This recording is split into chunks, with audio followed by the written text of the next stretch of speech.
రండి అంకుల్ కూర్చోండి.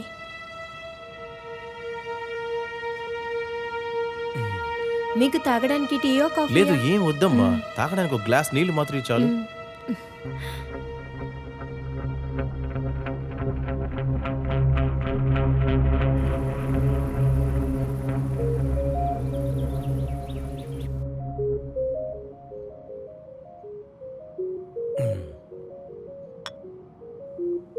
మీరు పెళ్ళికి వచ్చారా?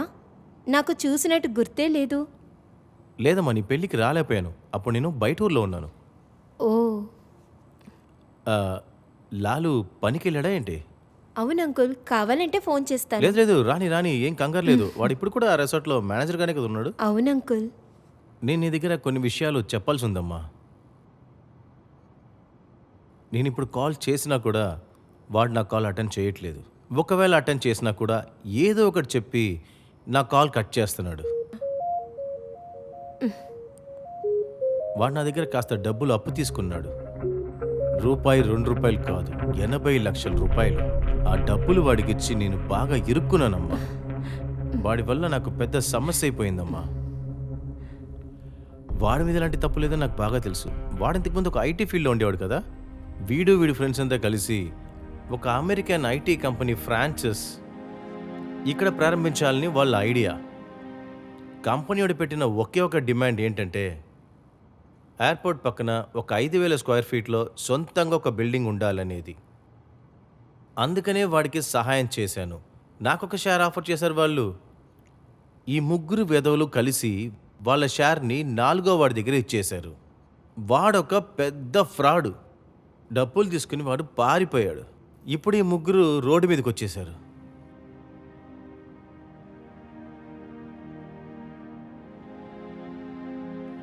నీ బంగారం అంతా నీ దగ్గర ఉందా, లేదా దాన్ని కూడా అమ్మేశాడా వాడు?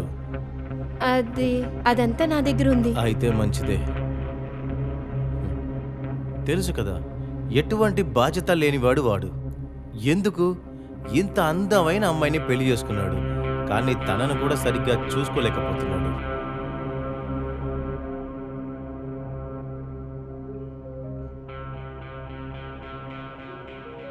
నిజం చెప్పాలంటే వాడిని చూసిన నరికి పాడేద్దామని ఇక్కడికి వచ్చాను. కానీ నీలాంటి ఒక అమ్మాయిని చూశాక ఆ విషయాన్నే మర్చిపోయాను. అంకుల్ ప్లీజ్ ఏం చెయ్యొద్దు. నాకు ఇదంతా తెలీదు. నా నా దగ్గర 50 తులాల బంగారం ఉంది, అది నేను ఇస్తాను. అదిస్తే కూడా ఒక 10-15 లక్షలే కదమ్మా వస్తుంది. మిగతాకి నేనెక్కడికి వెళ్ళేది?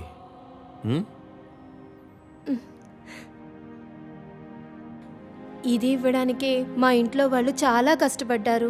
నాకు ఒక చెల్లి కూడా ఉంది. నాకు ఏం చేయాలో తెలియట్లేదు అంకుల్.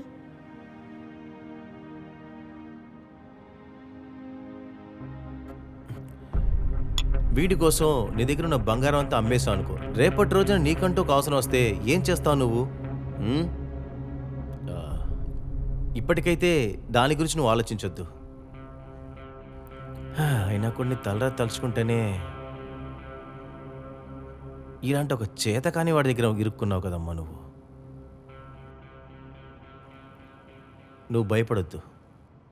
డబ్బులు నేను వాడి దగ్గర తీసుకుంటాలే. నువ్వు వాడికి ఫోన్ చేసి మాధవన్ మామయ్య వచ్చారని మాత్రం చెప్పు.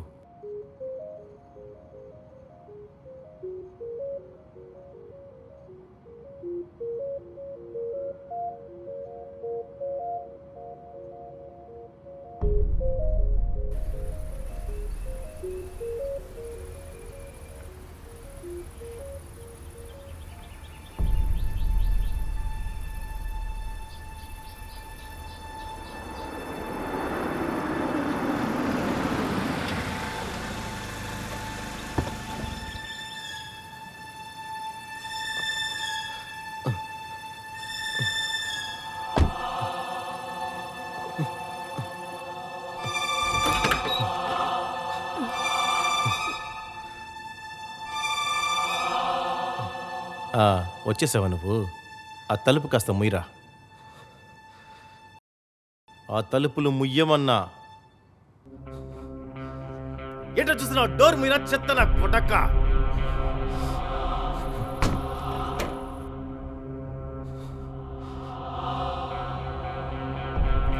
నువ్వు కంగారు పడకమ్మా, నువ్వు కూర్చో.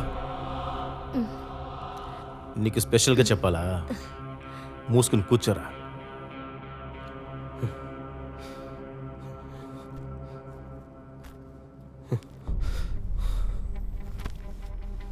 అందులో కాదు, కింద కూర్చోరా, కింద.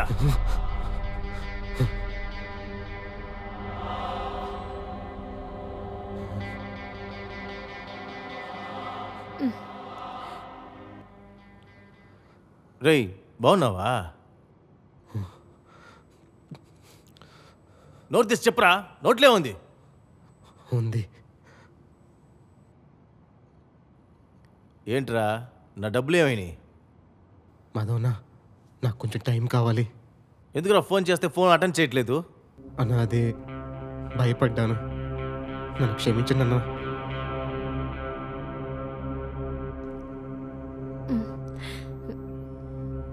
టైము ఇంకా ఎన్ని రోజులు? ఒక ఒక ఒక వారం. నమ్మచ్చా? ఆ, ఆ. ఓ వారం లేకపోతే ఏం చేద్దాం, నువ్వే చెప్పు. లేదు మాధవన్న, ఇచ్చేస్తాను.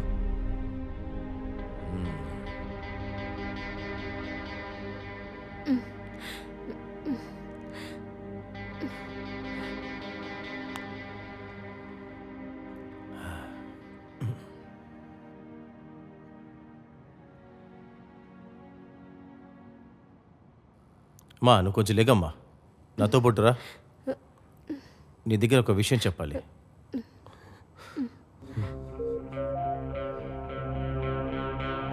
ఈ అమ్మాయి మాత్రం లేకపోతే నరికి పాడేసావాడిని.